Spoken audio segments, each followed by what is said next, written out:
Et c'est parti. Bonjour Lucie. Bonjour Thierry. Comment ça va? Je vais très bien ce matin. Ça va. Ah, Je vais très bien. Je vais oui. bien. Tout le monde va très bien. Moi, c'est toujours une période un peu compliquée pour tout le monde en ce moment, le début de l'année. Là, on est en train de se mettre en place des nouveaux projets, ce genre de choses, mais ça devrait bien se passer. Tout Alors à fait. Lucie, merci d'être là et d'accepter de répondre à mes petites questions. Merci à toi. Est-ce que tu peux te présenter? Oui. Je m'appelle Lucie Lebas. Je suis la fondatrice d'un blog sur le minimalisme un peu particulier qui s'appelle lucieminimaliste.fr. Et pourquoi je dis particulier? Parce que je ne suis pas une minimaliste radicale. J'ai décidé de m'entourer de l'essentiel, mais surtout du beau. Et du coup, je prône un minimalisme élégant. J'ai une vie professionnelle, on va dire, assez tumultueuse. Mhm. Aujourd'hui, j'ai euh, plusieurs sources de rémunération, notamment mon blog, parce que je fais du coaching où je vais désencombrer les dressings des nanas pour après leur faire des relooking durables et éthiques et seconde main, etc. Et je fais aussi en ce moment du consulting en communication et en stratégie digitale. Top. Tu, Voilà. tu fais partie de ce qu'on appelle les multipotentiels. Oui, exactement. Exactement, avec un grand M. Mm. Ah, tu peux nous expliquer un peu ce concept? Alors, la multipotentialité, j'ai découvert ça il y a un peu plus de 2 ans. En Mm. fait, je n'ai jamais réussi à avoir une place stable, avoir une carrière fixe, avoir un job fixe. Quand on me demandait qu'est-ce que tu veux faire dans la vie, je ne savais jamais quoi répondre. Et ça, c'est pour tout, que ce soit pour les activités extrascolaires. Donc, j'ai fait énormément de choses. Le sport, j'ai jamais trouvé mon sport et j'étais à peu près bonne partout dans tous les sports que je touchais. En fait, la multipotentialité, c'est on va dire, une compétence euh, où tu es capable de faire plusieurs choses en même temps, les accomplir bien. C'est-à-dire, soit que tu as un travail, donc ton client est OK, soit c'est ta propre entreprise, tu es capable de la faire fructifier. Voilà, en fait, tu es capable de t'adapter à beaucoup de secteurs différents, à beaucoup de personnes différentes. Souvent, les multipotentiels sont très bien organisés, mais malgré eux. Moi, par exemple, avant, je pensais que j'étais pas du tout organisée. Et en fait, mes potes à côté, ils me disaient si, si, t'es très, très bien organisée, Lucie. Et c'était parce que c'est une capacité naturelle. Et on est capable surtout de switcher de sujet en sujet. Par exemple, à la grande époque, il y a un peu moins de 2 ans, où j'étais coach en séduction, j'avais mon blog, j'étais consultante en communication, j'étais journaliste. J'avais aucun problème à avoir les différents collaborateurs ou mes clients au téléphone les uns derrière les autres et leur parler très professionnellement en fait Mm. des différents thèmes. Ok. Et est-ce que ça... Donc, il y a l'air d'avoir énormément de bénéfices à être multipotentiel. Est-ce que, il y a des désavantages? Ah bah oui, il y en a énormément. Et c'est pour ça qu'aujourd'hui, je suis hyper fière de dire qu'il y a beaucoup, que quoi que tu ressentes quand j'en parle, qu'il y ait beaucoup d'avantages, parce que pendant longtemps, ça a été un handicap. Alors déjà, le premier handicap, c'est culturellement. Ma famille aimerait, ou aurait aimé en tout cas, quand je les écoutais encore, que je fasse une seule carrière, que je me tienne à une seule chose. On me dit, mais non, mais toi, tu es instable. Donc j'avais on utilisait beaucoup d'adjectifs, on va dire, péjoratifs pour moi. Tu es instable, tu sais jamais ce que tu veux, enfin voilà, tu n'arriveras jamais au bout parce que tu n'es pas discipliné. On doit se focus sur une seule chose pour réussir. Et ça, donc, c'était le premier point négatif, on va dire. Le deuxième point, c'est que je m'ennuie extrêmement vite. Et ça, c'est un peu difficile à vivre parce que il y a des choses pour lesquelles je vais être très, très, très, très motivée. Je vais vraiment ressentir que c'est ma place, que je dois le faire. Et une fois que j'ai touché à ce thème, une fois que j'ai fait le tour, il faut vite que je fasse autre chose parce que je m'ennuie très vite. Mm. Et ça me permet d'avoir une grande culture générale et une grande capacité une culture générale à parler de plein de choses. Et par contre, à côté, j'ai cette instabilité qui m'empêche d'être sereine et me dire, je vais faire une carrière. En ce moment, c'est beaucoup la question, tu vois, j'ai 27 ans, et en fait, la multipotentialité m'a empêchée d'avoir une carrière dans quelque chose et d'être experte dans quelque chose. En Mm. fait, la notion d'expertise, elle est hyper importante dans notre société. Genre, en quoi tu es experte? Et moi, je suis experte en rien. Mm. Je vais dire, je suis, elle est balèze dans plein de domaines différents, mais je suis pas experte, en fait. Mm. Voilà. Est-ce que tu penses que c'est une perception que tu es juste bonne en tout et que tu es experte en rien? Ou alors, est-ce que il y a cette poursuite de la perfection qui est tout le temps là chez les multipotentiels? Enfin, ou c'est peut-être un mélange des deux? Qu'est-ce que tu en penses? Alors, ce que j'en pense de façon la plus objective en parlant de soi-même, c'est que tu as forcément des domaines où tu vas être plus à l'aise. Par exemple, j'adore la décoration, j'adore organiser des événements avec mes potes. Et cela, bah, je vais être la plus balèze. Mais en soi, il n'y a pas de domaine d'expertise, tu vois, comme le droit, comme la médecine, comme, je sais pas, le marketing, des choses qui sont hyper pointues dans lesquelles je vais te réciter des choses et non, je sais pas, je vais peut-être te réciter tous les rois de France, ça va être facile pour moi. Ah, j'ai une petite expertise d'ailleurs. Il y a un truc, il y Il y a a un un truc. Mais à côté de ça, non, aujourd'hui, je sais que je suis experte en rien. Je vais être experte pour te faire la date du siècle à Paris, à la rigueur. truc. Je vais pas, il n'y a pas un métier rémunéré, reconnu, ou dans lequel je vais être experte. Bien sûr, il y a une recherche de la perfection. Parce que quand tu sais que tu es capable de toucher à tout et d'à peu près d'y arriver, tu te dis, OK, c'est quoi le prochain truc? Où est-ce que je dois faire mes preuves? En fait, la multipotentialité te pousse à toujours devoir faire tes preuves. Parce que quand tu es légitime dans quelque chose, bah, c'est OK, tu es à l'aise, tu es serein. Et sauf que quand tu es à l'aise dans rien, bah, tu vas toujours être à la recherche de la chose où tu seras experte.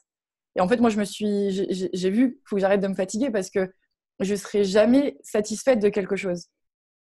Tu vois, c'est Ouais. une recherche de l'expertise en sachant que tu dois faire le deuil d'être experte quelque part. Ouais. Et en même temps, choisir, c'est renoncer, quoi. Du coup, il faut arriver à choisir aussi. Ah, mais le choix, enfin, pour moi, je sais que c'est très compliqué en tout cas de faire des choix. Ouais. Et c'est encore plus compliqué quand on est bon en tout. Du coup, il faut choisir quelque chose pour être expert et c'est vraiment la plaie. Du coup, les plus grosses problématiques que tu as rencontrées dans ta vie, c'est celle-là, c'est faire des choix, c'est arriver à être experte quelque part, trouver ta carrière. En parlant professionnellement, Oui, disons par là. Allons ouais. par là. Allons par là. Allons par là. Professionnellement, ça m'a apporté énormément de déboires et de négativité et d'obstacles. C'est vraiment des traumatismes parce que j'ai essayé d'aller dans la vie professionnelle classique salariale, j'entends. Ça s'est jamais bien passé. Mm. Mais quand je te dis jamais, jamais. Tous les jobs que j'ai pu avoir, déjà, le plus gros contrat que j'ai fait, c'est 9 mois Mm. en CDI. J'ai presque eu que des CDI. Donc, tous ces processus de recrutement, il n'y a aucun problème. Les entretiens, je les fais sans aucun souci. Effectivement, je suis tellement bien adaptée, je suis tellement un bon caméléon que les valeurs de la boîte, les objectifs, bah, je les recrache. Je dis ce que la personne veut entendre. Et Mm. moi, en fait, je suis tellement une espèce de métamorphe que ça va me plaire aussi, en fait, sur le fait, enfin, sur le moment, sur l'instant Mm. T. Et sauf que bah, plus les jours vont passer, plus on va me donner mes missions de travail et plus je vais m'ennuyer. Je vais trouver des solutions pour aller plus vite, sauf que je vais tomber souvent sur des directeurs qui vont pas être OK avec ça et des problèmes d'ego vont rentrer en jeu.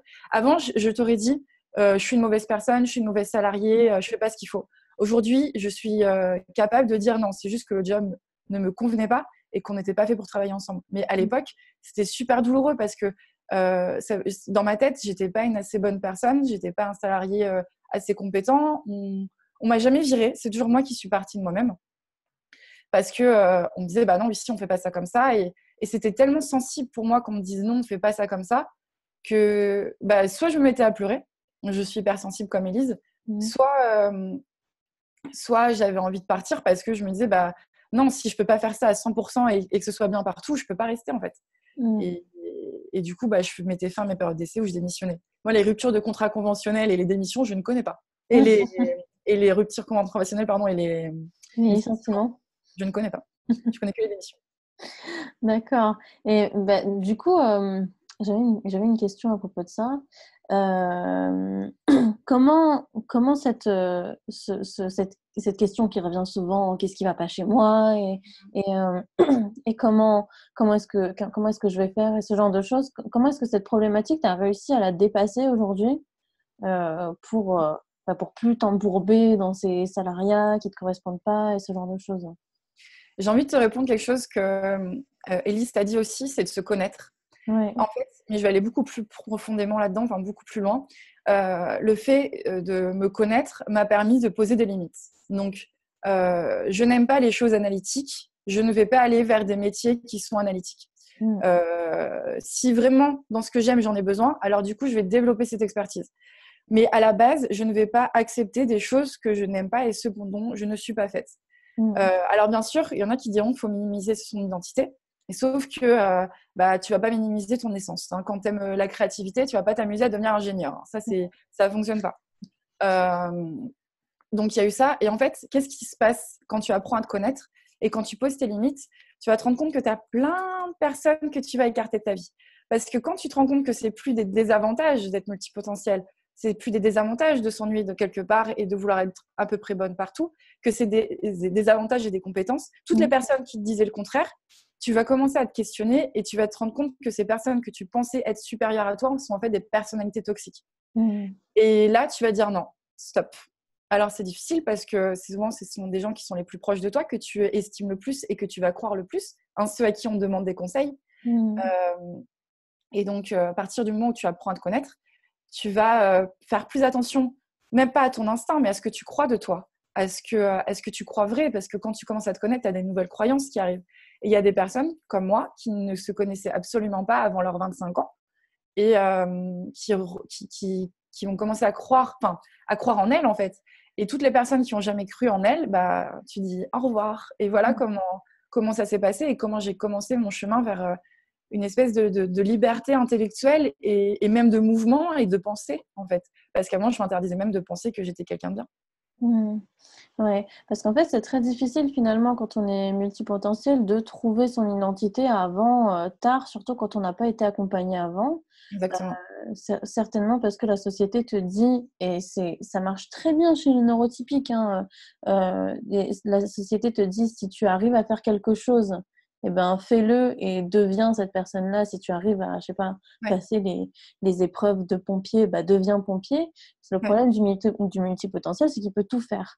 Mm. Du coup, il faut qu'il repose sur sa propre identité, sauf qu'on ne nous demande pas qui on est, on nous demande ce qu'on sait faire. Mm. Et ça, c'est vraiment très, très problématique. Et du coup, donc c'est important de se connaître. Et une fois qu'on se connaît, comment est-ce qu'on fait pour gérer tout ça au quotidien? Alors, il y a quelque chose, moi, qui m'a beaucoup sauvée, enfin, qui m'a vraiment beaucoup aidée, c'est déjà d'avoir des gens autour de moi qui sont très proches et sur qui je peux compter. Avant, j'avais pas beaucoup d'amis parce que quand tu essayes d'être bonne partout, tu essayes aussi d'être amie avec tout le monde. Mmh. Alors, en soi, tu vas réussir à réussir. Enfin, moi, je sais qu'en tant que, enfin, dans ma personnalité, je suis capable d'être amie avec absolument tout le monde. Ça va pas durer longtemps parce que à un moment, ça va toucher mes valeurs, quelque chose va être pas bien et du coup, je vais pas vouloir poursuivre. Mmh. Et vraiment être entouré de personnes qui sont positives, qui te connaissent et qui t'acceptent tel que tu es, peu importe les décisions. Ça, c'était super important. Du coup, pour ça, il faut déjà que tu sois hyper transparente avec eux. Donc, il y a eu beaucoup de communication non violente, il y a eu beaucoup de transparence, beaucoup d'honnêteté, de plus rien cacher. C'est d'être vraiment vulnérable. La vulnérabilité, moi, ça m'a permis de m'entourer de personnes qui sont positives pour moi. Et ensuite, il s'est passé quelque chose, c'est de tenir un journal. En fait, étant donné que je faisais même plus attention à qui j'étais, j'étais plus consciente de mes émotions. On m'a Mmh. tellement dit arrête de pleurer ou arrête, enfin c'est bon, tu vas encore partir de ton boulot, tu vois pas que c'est toi le problème, que je me rendais même plus compte que j'avais des émotions en fait. Mmh. Et les écrire tous les soirs, que ce soit comme le 5 minutes journal, donc les 3 choses positives qui me sont arrivées dans la journée ou ce qui aurait pu améliorer ma journée, ça m'a permis d'avoir une espèce de discipline émotionnelle pour me dire ah ok, en fait je ressentais ça quand il y a ça. Je suis pas bien quand je vois un SDF dans la rue. Je suis pas bien quand je vois le 3e SDF dans la rue, mais les 2 premiers, ça allait. Ça paraît con, mais c'est quelque chose qui est très important en fait de se connaître, de pouvoir avoir une espèce de ligne que tu peux suivre. Et il y a Mmh. la 3e chose, et ça, je vais pas le cacher, c'est d'être suivi. Hein. Enfin, c'est Mmh. d'avoir un thérapeute. Moi, sans ça, ça aurait été hyper compliqué. Enfin, ce serait Mmh. encore compliqué aujourd'hui.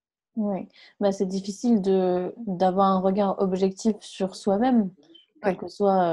quel que soit son regard, hein, que ce soit sur son look, sur ses progrès scolaires, sur ses études, sur sa vie en général. C'est difficile de savoir soi-même comment faire. D'ailleurs, on a quelqu'un qu'on connaît toutes les deux, qui s'appelle Anthony Morvan, qui a fait un statut Facebook qui était très très juste sur Ouais, les coachings et l'accompagnement, qui disait voilà, on n'arrive pas à se chatouiller soi-même. Par contre, s'il y a quelqu'un qui ne fait que approcher nos mains vers nos pieds, et ben là, on éclate de rire, on se recroqueville et ce genre de choses.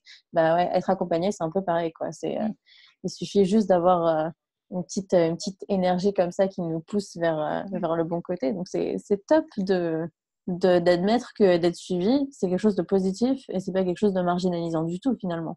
Non, mais moi, ça m'a clairement sauvée. Quand tu vois, j'ai fait mon burn-out en mai 2018. Mmh. Si j'étais pas tombée sur quelqu'un qui m'a dit, OK, là, vous êtes HP déjà. Moi, je me suis dit, bon, mon cerveau fonctionne différemment. Et ensuite, vous allez avoir besoin d'un suivi particulier. Et surtout, vous avez accepté l'inacceptable.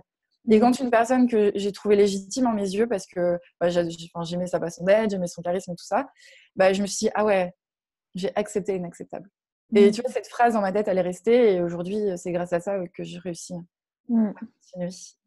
Ouais, c'est dur.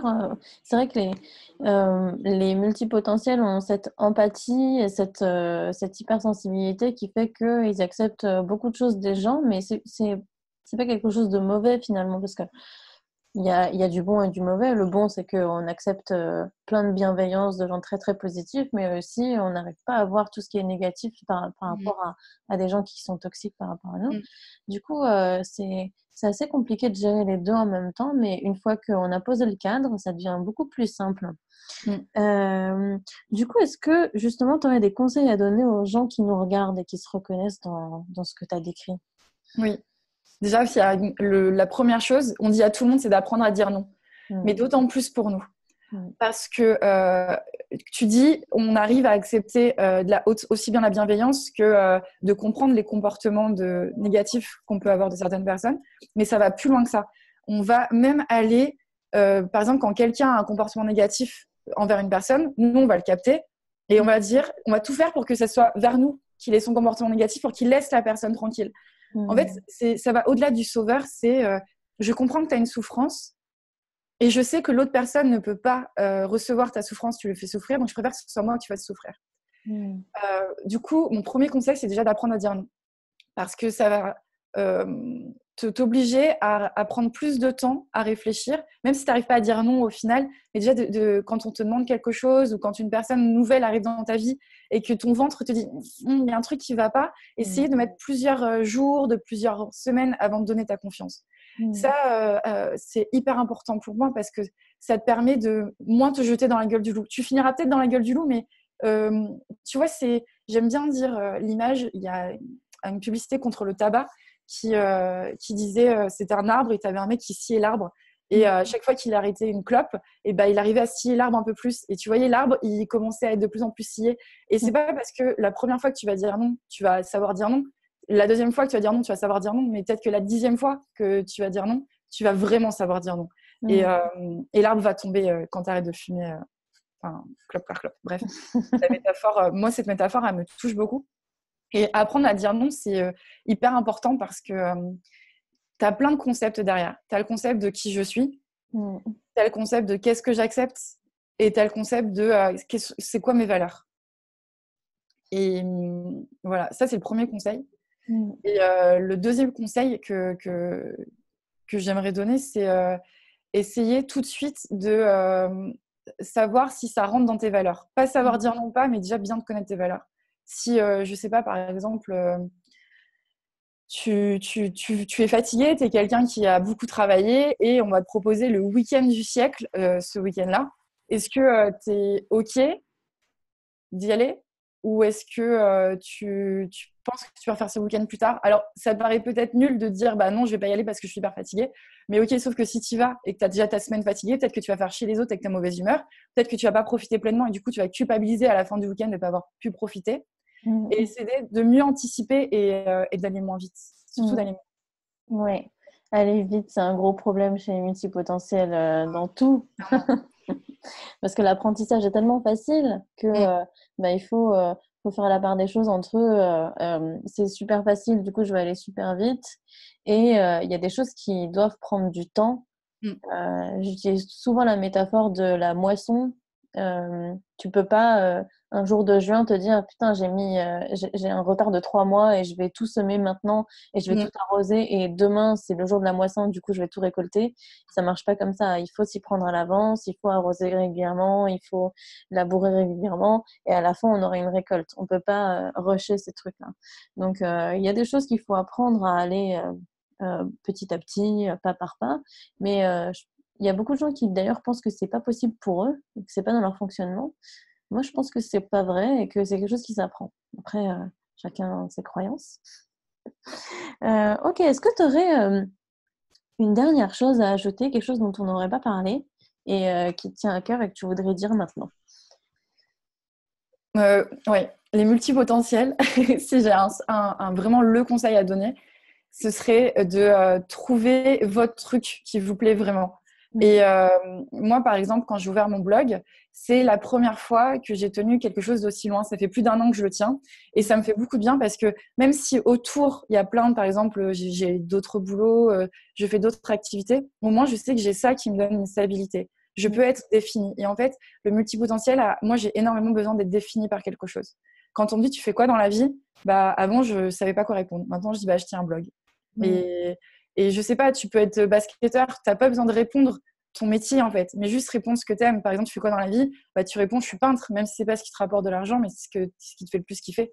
Tu le dis vraiment de trouver ce qui te plaît, de le développer, et même s'il y a des moments où tu vas y aller moins souvent, où tu vas le faire avec moins d'assiduité, bah, de quand même le garder dans le fond de ta tête et de recommencer. Et ça, c'est un vrai, vrai conseil. Moi, je sais que mon blog, ça me permet vraiment de tenir le coup. Ok, top. Bah, très bien. Bon, on va dire ça à toutes les personnes qui nous regardent, de vraiment trouver qui vous êtes, votre identité et ce que vous aimez pour de plus en plus et de mieux en mieux vous ancrer dans la société et être Mm. mieux avec vous-même. Et ça, c'est vachement cool. Ben, écoute, c'était tout pour moi. Merci beaucoup, Lucie, d'avoir répondu à mes questions. Merci, David, de m'avoir écouté. Et j'espère que ça va aider des gens ici. On mettra tous les liens vers tes réseaux sociaux dans la description de la vidéo. Merci. Et ça sortira très bientôt. Voilà. Merci beaucoup. Salut, David. Salut.